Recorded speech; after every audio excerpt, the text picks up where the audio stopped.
In this video, I will show you how to delete apps along with their source files.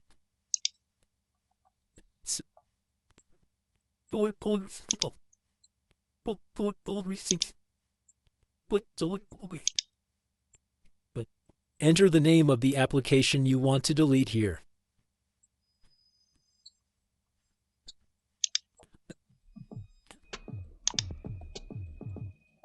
I will delete the BlueStacks application along with its source files.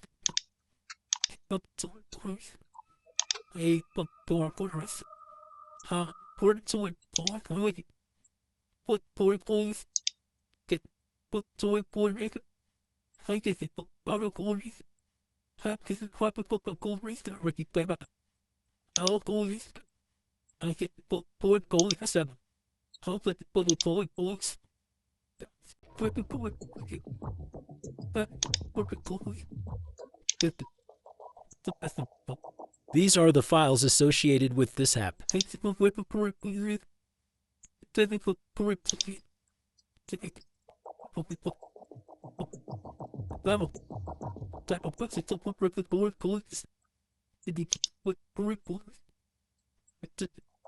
These apps have been completely deleted.